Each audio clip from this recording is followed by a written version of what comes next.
The political week started with a bombshell when Donald Trump's campaign announced that it was parting ways with Corey Lewandowski, the campaign manager from the very beginning a year ago when Donald Trump launched his presidential bid.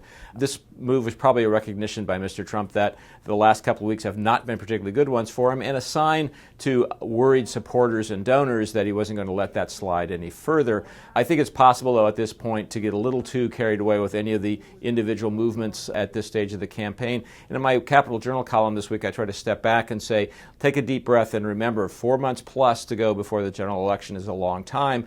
A couple of weeks ago, Democrats were worried because Donald Trump was rising in the polls. Now Republicans are in a bit of a panic because he's been dropping in the polls. But over the long run, I think that this is an election in which Hillary Clinton is probably the favorite to win, but Donald Trump still could win, and I cite 3 things he needs to do to make that happen. That's all still true today. First is he probably has to improve his performance among college-educated white women. These are very important women in swing suburbs and swing states.